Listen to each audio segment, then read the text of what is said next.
은혜로운 찬양을 감사합니다.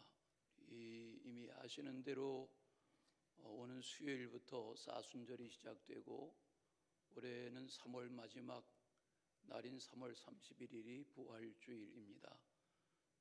은혜로운 사순절 신앙순례의 기간이 되시길 바랍니다. 우리 서로 인사하실까요? 주 안에 영광스러운 일이 생기시기 바랍니다 하고 인사하십시다. 오늘은 예수님께서 변화산에서 변화하신 것을 기념하는 변화주일입니다. 변형주일이라고도 합니다. 마태복음 17장을 비롯해서 마가복음, 누가복음에 공이 기록되어 있는 그런 역사의 한 장면을 우리가 기억합니다. 하루는 예수님이 베드로와 안드레와 요한을 데리고 변화산 꼭대기에 올라가셨습니다. 순간 예수님이 변형되셨습니다. 얼굴이 해처럼 빛났고 그 입으신 옷도 해처럼 희게 빛났다 했습니다. 엘리야와 모세와 함께 예수님이 대화를 시작하십니다. 다들 감격스러운 장면을 목격합니다. 하늘에서 빛난 구름이 덮고 그 구름 사이로 하늘 꼭대기에서 하나님의 말씀이 들립니다. 이는 내 사랑하는 아들이요 내 기뻐하는 자니 너희는 저의 말을 들으라. 두려움 가운데 땅에 엎드렸던 제자들이 고개를 들어보니까 예수님만 계시고 모세와 엘리야는 사라지고 없습니다. 예수님이 제자들에게, 세 제자에게 산 아래로 내려가자 하십니다. 그 장면에 베드로가 감격해서 초막셋을 짓기 원했던 그런 내용들도 기록되어 있는 것을 우리가 압니다. 산 아래 내려왔을 때에 산 아래에서 일어났던 일들, 9명의 제자가 귀신 들린 아들의 문제를 가지고 씨름하던 그런 장면을 우리는 압니다. 말씀이신 하나님, 그 하나님이 생명을 입고 이 땅에 오셨고 그 생명의 빛이 이 땅에 비추어진 것이 예수님의 생애입니다. 마태, 마가, 누가와 다르게 요한복음은 예수님은 생명의 빛이시다 하는 내용을 요한복음 1장에서 분명하게 강조해서 선포하는 것으로 복음서가 시작됩니다. 요한복음 1장 1절 이하에 태초에 말씀이 계셨다. 이 말씀이 하나님과 함께 계셨다. 이 말씀은 곧 하나님이시다. 말씀이신 그분이 천지를 창조하셨다. 만물은 그로 말미암아 지은 바 되었다. 만물이 그로 말미암아 지은 바 되지 않은 것이 하나도 없다. 그 안에 생명이 있었다. 그 생명은 곧 사람들의 빛이다. 빛이 세상에 왔다. 그러나 어두움이 그 빛을 싫어하여 빛을 가까이 하지 않았다. 이것이 요한복음 1장의 서두에서 설명하는 빛으로 오신 예수 그리스도, 생명으로 오신 예수 그리스도에 대한 명확한 해석 명제입니다. 복음이란 예수 그리스도의 전 생애를 말합니다. 예수님의 잉태, 예수님의 탄생, 예수님의 생애, 예수님의 고난, 예수님의 십자가 죽음, 예수님의 부활, 그리고 예수님의 승천, 그리고 예수님의 다시 오마 약속하신 이 재림의 약속을 포함한 이 모든 시간과 역사 속에 그 예수님의 삶 전체가 오늘 성경이 강조하는 복음입니다. 예수님의 성화에 보면 모든 역사에 예수님의 모습, 예수님의 형상, 예수님의 얼굴을 상상하여 그린 화가들의 예수님의 형상은 다 빛에 휩싸여 있습니다. 우리가 익숙하게 아는 저 예수님의 성화에 보시면 예수님에게 빛이 비추어 있습니다. 또 여기 가톨릭 신도들이 즐겨하는, 다시 보여주세요. 가톨릭 신도들이 즐겨하는 저 장면에 보면 더욱이 예수님의 모습에서 광채가 있는 그런 장면들을 대합니다. 또 보십시다. 우리가 익숙하게 아는 저 예수님의 형상에도 그 예수님의 얼굴에서 광채가 배어나는, 비추어 나는 장면을 봅니다. 거기 여러 제자들과 경배하는 자들의 휩싸인 장면에 예수님은 주목받는 빛으로 묘사되어 있습니다. 렘브란트의 유명한 작품입니다. 예수님의 부활을 그린 렘브란트의 그림에도 예수님은 빛의 중심으로 묘사되어 있는 것을 봅니다. 예수님은 만나는 이들에게마다 빛을 비추셨어요. 38년 베데스다 못가의 병자에게 다가가셨을 때 그 인생의 빛이 비추어졌습니다. 12의 혈루병 여인, 하혈하던 여인에게 예수님의 옷자락을 잡는 그런 용기를 가졌을 때 그의 삶에 빛이 비추어졌습니다. 못 보던 사람에게 보게 하고, 말 못하던 사람이 말하게 하고, 듣지 못하던 사람이 듣게 하고, 걷지 못하던 사람이 걷게 하고, 한센병 환자가 치료받게 하고, 이처럼 예수님은 가시는 곳마다 예수님의 그 광채로 인하여 어두움에 갇혀 지내던 인생들이 새 삶을 살게 하신 것을 봅니다. 예수님은 광채 그 자체세요. 그래서 오늘 말씀의 제목을 복음의 광채라고 정한 것입니다. 광채라는 말은 빛을 말하는 거죠. 자, 그러면 오늘 말씀에 복음의 광채라는 표현이 나오는데 예수님이 복음의 광채시죠. 좀 더 자세히 오늘 말씀에 바울이 깨달아서 전하고 싶어하는 복음의 광채라는 것이 무엇인가 하는 교훈을 묵상하는 중에 은혜가 되시기를 바랍니다. 첫째는 그리스도의 영광입니다. 복음의 빛은 가리워질 수가 없는 겁니다. 만약에 복음이 누구에게 가리워졌다면 그 복음 자체에 문제가 있는 것이 아니라 그 복음의 빛이 받아들여지지 않는 사람의 문제입니다. 오늘 3절의 내용이 그런 내용입니다. 만일 우리의 복음이 가리웠으면 망하는 자들에게 가리워진 것이다. 진리는 빛과 같은 것입니다. 그래서 가리울 수 없는 것입니다. 요한복음 8장 32절, 진리를 알지니 진리가 너희를 자유케 하리라. 진리는 자유하게 하는 빛이 있습니다. 인류가 이 지구에 이렇게 창조의 혜택을 잊고 살아가면서 진리의 발견을 갖게 된 것은 놀라운 은혜가 아닐 수 없습니다. 인류는 이 땅에 오래도록 살았지만 몸담고 사는 이 지구가 어떻게 생긴 것조차도 모르고 살았습니다.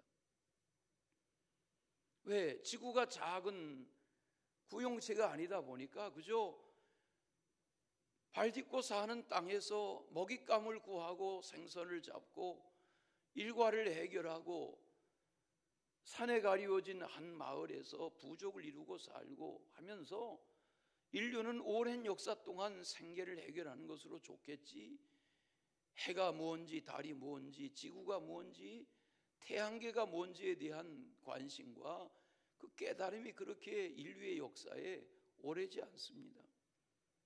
지구가 둥글다고 하는 것을 세상에 학술적으로 학문적으로 주창하기 시작한 것은 아리스토텔레스라고 그럽니다.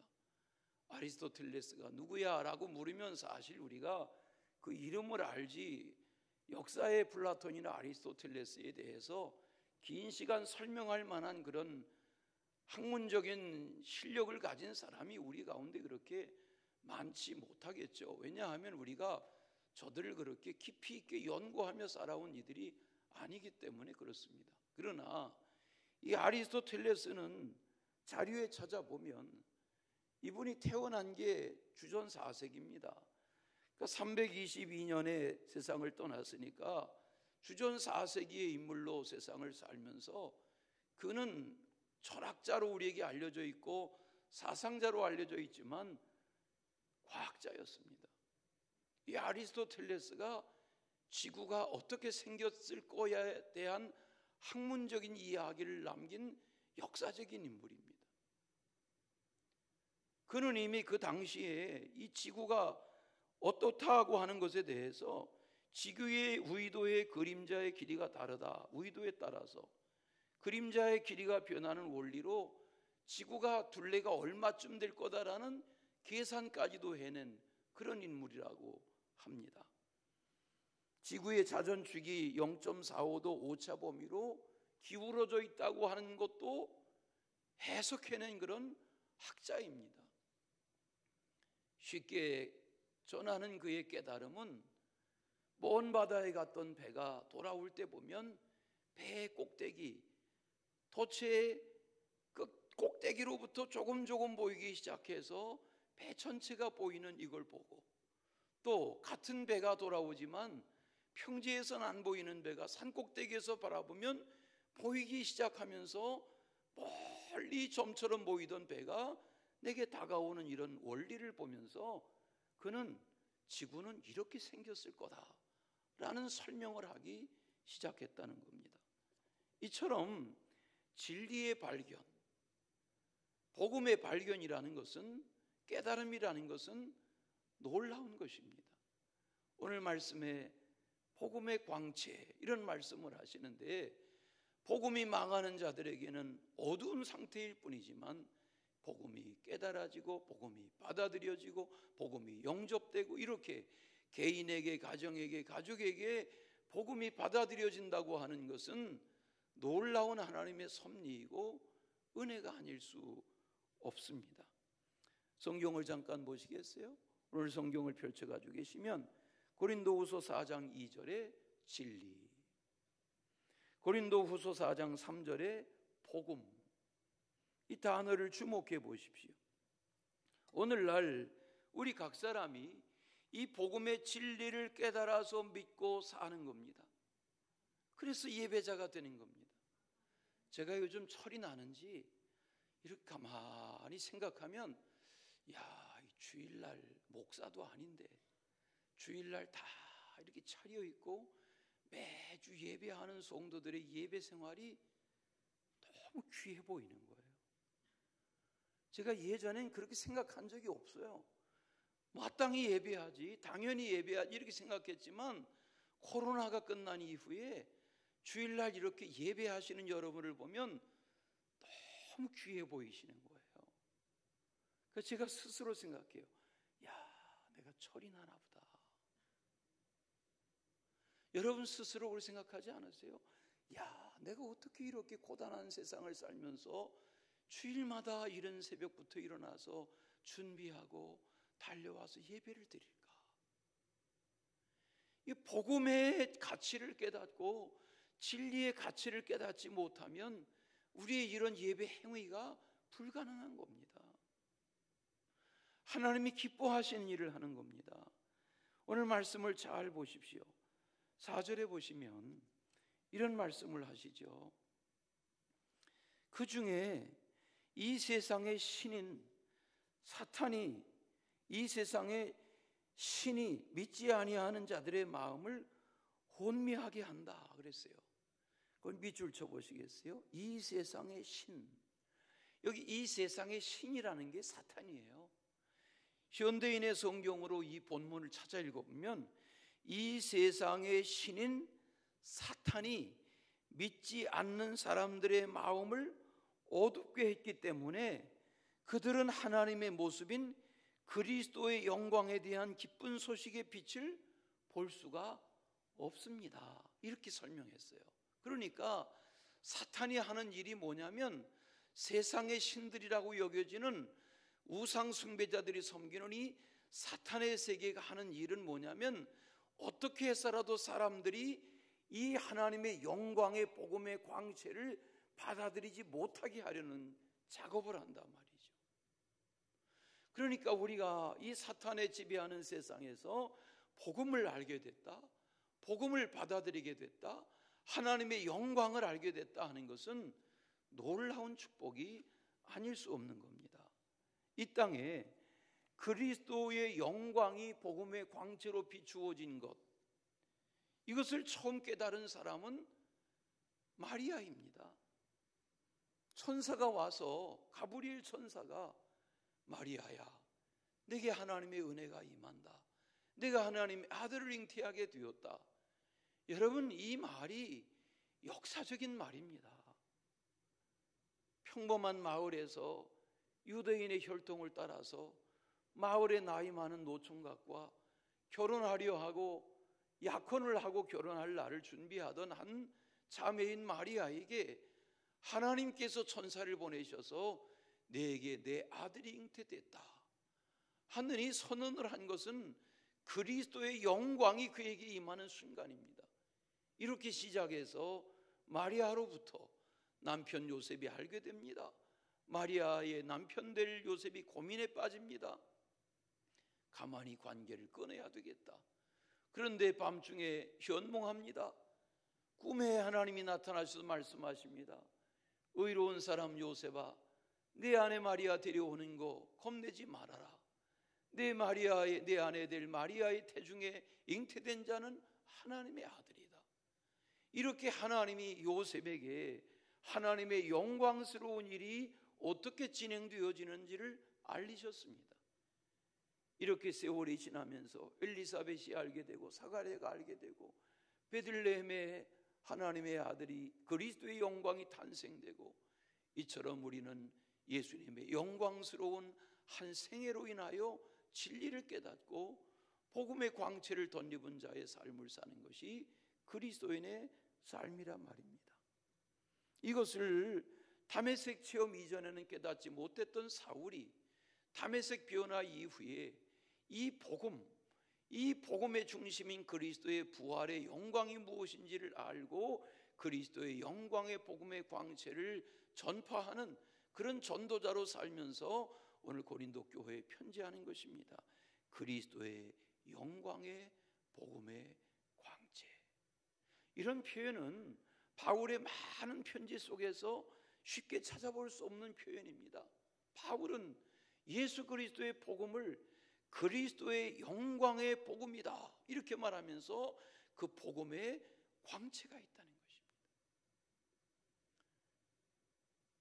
저도 마찬가지, 우리 교우들 다 마찬가지, 초등학교 동창 모임에 거의 안 다니시는 걸로 제가 알지만 혹시라도 초등학교 동창들을 만나본 분들이 계십니까? 여러분 나이에 초등학교 동창들을 만나보면 나이가 드신 분들은 더 깨닫게 됩니다. 예수를 알고 살아온 초등학교 동창들을 30년, 50년 후에 만나보면 예수를 알고 살아온 동창들은 얼굴색이 다릅니다. 소위 때깔이 다릅니다. 그런데 초등학교에 헤어진 후에 30년, 50년 술로 살고 담배로 살고 세상으로 찌들어 산 인생들은요, 초등학교 때 야자하던 친구지만 30년, 50년 후에 만나보면 다 찌그렁 방생이가 되어 있습니다. 왜 그래요? 복음의 힘이 있습니다. 복음의 광채가 있습니다. 여러분 스스로 생각해 보세요. 여러분의 얼굴이 그리스도의 광채가 있는 겁니다. 지금 제가 여러분을 보고 말하잖아요. 여러분의 얼굴에 그리스도의 영광의 복음의 광채가 있으시다니까요. 이렇게까지 축복을 해도 반응이 없으세요. 여러분의 얼굴에 바르고 그리지 않아도 그리스도의 영광의 광채의 축복이 있는 겁니다. 이걸 인정하셔야 돼요. 사람은 속이 건강하면 밖도 건강하게 되어 있어요. 그리스도의 영광이 내 안에 계시면 내 안에 내재하신 그리스도의 그 영광으로 인하여 그리스도의 영광의 광채가 빼어나게 되어 있어요. 이 믿음을 가지고 살아가시기 바랍니다. 우리가 마귀들과 싸울지라 라는 그런 찬송을 부르잖아요. 그 찬송의 후렴이 뭐예요? 영광, 영광, 할렐루야라고 찬송해요. 어젯밤 늦게 이 말씀을 정리하면서 후렴만 생각이 나는 거예요. 영광, 영광, 할렐루야. 이 찬송이 시작이 뭐더라? 한참 생각해 보니까 마귀들과 싸우는 찬송이에요. 이 찬송의 후렴이 영광, 영광, 할렐루야예요. 다 같이 그리스도의 영광. 그리스도의 영광이 어떻게 주어지냐면 마귀 사탄과 싸울 때, 오늘 3절 말씀에 그 마귀 사탄으로 인하여 망하지 아니할 때, 4절 말씀에 세상의 신들인 사탄으로 인하여 지배받지 않을 때, 그 어리석음에 빠지지 않을 때 우리는 영광스러워지고 그리스도의 영광의 복음의 광채를 덧입는 삶을 살게 되는 거죠. 그런 은혜가 있으시길 바랍니다. 예수님이 요한복음 10장 10절에서 말씀하시잖아요. 외우기도 쉽죠. 요한복음 10장 10절. 이제 이번 주간부터 조금씩 요한복음을 쓰십시다. 이제 저도 쓸 텐데, 우리 요한복음 노트 따로 사드리지 않지만 집안에 굴러다니는 노트 거기 쓰세요. 집안에 얼마나 좋은 노트들이 많습니까? 요즘 수첩을 누가 선물해줘도 수첩 쓰는 세상이 아니니까 집안에 옛날 같으면 달력 뒤에다가 메모하던 시절 생각하면 얼마나 메모할 노트가 많으니까 따로 고급 노트 사드리지 않아도 여러분 집안에 있는 노트에다가 차근차근 이번 사순절 기간에 날을 정하셔서 일정한 분량씩 요한복음을 써가시기 바래요. 저도 함께 할 텐데 요한복음 10장 10절이 뭐예요? 도둑이 오는 것은 도둑질하고 죽이고 멸망시키려는 것이지만 내가 온 것은 양들로 생명을 얻고 풍성히 얻게 하려는 것이다. 그러니까 사단이 오면 집안이 망해요. 여러분 이번 명절에 뉴스 보셨습니까? 술 취한 아들이 30대 아들이 돌아와서 자기 어머니를 살해하고 자기 어머니를 죽였는지도 모르고 그러고는 침대에 누워서 잠들어 있었어요. 이웃들이 신고했어요. 시끄러우니까. 경찰이 와서 보니까 어머니는 피를 쏟고 흉기에 죽어 있고 어머니를 살해한 아들은 침대에서 쿨쿨 잠자고 있는 거예요.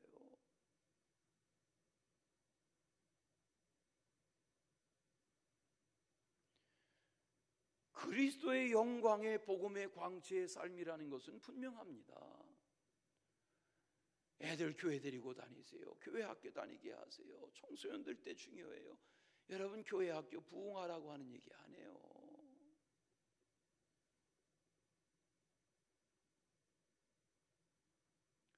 복음에서 놓쳐버리면 인생에 가는 길이 거기잖아요. 복음의 광채라는 게 뭐예요?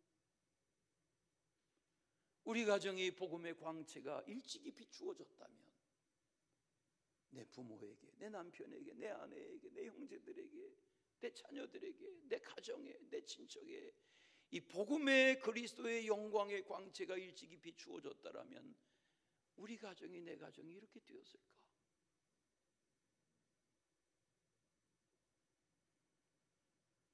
자기 자신과 예수님을 믿지 않는 세상 사람들을 비교해 보면 그리스도의 영광이 무엇인지를 깨닫게 될 줄로 믿습니다. 그리스도를 모르는 사람과 그리스도를 아는 사람의 차이, 그리스도의 영광을 느끼고 그 복음의 광채 속에 사는 사람과 그렇지 못한 사람의 간극은 엄청난 것입니다. 간극이라는 단어를 아시나요? 간극. 저는 간극이라는 단어가 오지 말씀을 정리하면 생각이 나서 간극 이렇게 사전을 찾아보니까 이 극이라는 단어가 굉장히 한자로도 어려운 단어예요. 이게 쓰질 않는 단어예요. 간극. 간극이라는 말은 동이서에서 먼 것 같은 물체와 물체의 사이를 간극이라고 하는데 예수를 아는 복음의 광채, 그리스도의 영광의 광채를 아는 인생과 그렇지 못한 사람의 인생의 차이는 그 간극이 끝에서 끝인 거예요. 오늘 이렇게 사순절이 시작되는 이 주의 날, 이제 며칠 후면 사순절이 시작될 터인데 은혜로운 봄맞이가 되시기를 바랍니다. 저희 교회는 지하실로 이것저것 우리가 14군데 그렇게 예배 쳐서 새벽마다 옮겨 다니면서도 이 땅을 마련할 때에도, 이 예배당 지을 때에도 우리 고단하지만 다 상가 지하실에서부터, 가정집에서부터 사순절로 시작해서 여기까지 온 교회잖아요. 고단하시지만 우리 새벽에 40일 개근하기가 쉽지 아니하시겠지만 우리 기도하며 지내는 계절 되시기를 바랍니다. 두 번째는 그리스도 예수의 주 되신 것, 이걸 깨닫는 것이 복음의 광채입니다. 오늘 성경을 보시겠어요? 오직 그리스도 예수의 주 되신 것, 우리가 우리를 전파하는 것 아닙니다. 내가 나를 전파하는 것 아닙니다. 우리는 오직 그리스도 예수가 우리의 주님이신 것을 전파하는 것입니다. 이것이 바울이 깨달은 복음입니다. 바울은 자기 곁에 실라도 있었고 디도도 있었고 디모데도 있었고 뭐 그의 곁을 지키는 이들이 적지 않았지만 바울은 분명히 알았습니다. 너희나 나나 우리는 다 우리의 주님이신 그리스도 예수를 전파하는 것이다. 이 믿음을 가지고 산 것입니다. 그러므로 성도는 사람의 종이 아닙니다. 우리는 복음의 종이고 그리스도의 종입니다. 오늘 말씀에 종이라는 표현이 나오지요. 우리는 사람의 종이 아닙니다. 우리는 복음을 알기 때문에, 우리는 그리스도가 누구신지를 알기 때문에 복음의 종이요 그리스도의 종으로 사는 것입니다. 예수 그리스도가 주 되신 것을 깨달으면 찬송 생활이 달라지는 겁니다. 요즘 뭐 우리가 복음성가를 많이 부르지만 그래도 역시 찬송은 찬송이죠. 우리가 찬송을 가만히 곱씹어 보면 이 복음성가는 인스턴트 식품과 같고 찬송가는 고음국과 같지요. 찬송 속에 우리의 복음의 신앙의 고백이 다 담겨 있죠. 80장 찬송을 한번 펼쳐보시겠어요? 4절 가사가 이런 가사로 되어 있습니다. 주 예수께서 영원히 어제나 오늘이나 그 이름으로 우리에게 천복을 내리신다. 주 앞에 내가 엎드려 그 이름 찬송함은 내 귀에 들린 말씀 중 귀하신 이름 예수. 주 예수님이 우리 가운데 어제나 지금이나 앞으로 영원히 우리 가운데 영원히 함께 계시는 주님이시란 말이에요. 이런 찬송을 곱씹으며 살아갈 수 있는 인생, 이것이 하나님의 놀라운 선택이 아닌가요? 예수님만이 그를 믿는 자의 주님이시다. 이 고백 말이죠. 그런 은혜 가운데서 세상을 살아가게 하는 힘은 오직 주님이시다. 이런 믿음 가운데 살아가는 은혜가 있으시기를 축원합니다. 이걸 에베소서에 읽다 보면 바울은 뭐라고 그랬어요? 주도 한 분이시여 믿음도 하나요 세례도 하나요 하나님도 한 분이시니 만유의 아버지시라. 만유 위에 계시고 만유 가운데 계시고 만유를 통일하신다. 주님이시 전부시란 말이에요. 오직 주님이시란 말이에요. 아멘. 주님 안에 사는 그런 은혜의 삶이 되시기를 축원합니다. 그러므로 우리는 몸이 하나입니다. 성령이 하나입니다. 부르심이 하나입니다. 소망이 하나입니다. 왜 바울이 이런 말을 쓸까요? 우리의 주님이 한 분이신 것을 깨닫고 보면 이것처럼 귀한 것이 없습니다. 마지막은 우리 마음의 비추이신 빛입니다. 이 빛이 그리스도의 영광의 복음의 빛이 우리 가운데 비친 것입니다. 이 빛이 개인에게 들어오고 가정에게 들어오면 그 가정이 달라지는 겁니다. 제가 늘 비유로 말하지만 똑같은 평수의 아래우층 아파트에 살아도 복음으로 사는 집 안과 복음을 모르는 사람의 그 집구석은 다릅니다. 복음의 힘은 비추이는 빛이 있는 것입니다. 여러분 가정에, 여러분 마음속에 이 복음의 광명한 빛이 비추시기를 바라요. 오늘 말씀해 보세요. 우리가 하나님의 자녀가 되었습니다. 하나님을 믿습니다. 그 하나님의 세상을 비추는 빛이 우리 가운데 들어온 것입니다. 오늘 말씀에서 말하는 6절의 이 교훈이 이것입니다. 6절 보시겠어요? 어두운 데에 빛이 비치라 말씀하셨던 그 하나님. 이게 뭐예요? 창세기 1장 3절이에요. 어두운 가운데 빛이 있으라가 뭐예요? 세상이 흑암과 혼돈과 공허 가운데 있을 때에 수면 위에 운행하시던 하나님이 말씀하기 시작하세요. 빛이 있으라. 이 말씀하는 거예요. 그 빛을 선포하시면서 이 세상이 빛 가운데 우주가 창조된 것처럼 이 빛이 내게 비추어졌을 때에 몰라서 핍박하고 박해하고 포행자로 살던 사울이 그 강한 빛이 다메섹 도상에서 비추어졌을 때에 완전히 새 삶이 돼요. 은혜의 삶이 돼요. 빛이 들어가면 인생은 달라지는 거예요. 디모데에게 편지한 디모데 전서에 보면 1장 13절에 바울이 자기가 어두움에 갇혀 지내던 예수가 빛이신 것을 모르던 때에 자기를 간증해요. 내가 전에 비방자요, 박해자요, 폭행자였다. 그런 못된 자기가 변화되어서 그리스도의 긍휼을 덧입고 내가 믿지 않을 때에 몰랐을 때 행하던 일을 지금 행하고 있다는 거예요. 하나님의 은혜의 고백이 아닌가요? 이 고백을 하면서 디모데전서의 1장 15절에 보면 바울은 내가 전에는 죄인 중에 괴수였다 이렇게 말해요. 그런 저가 인생이 달라진 거죠.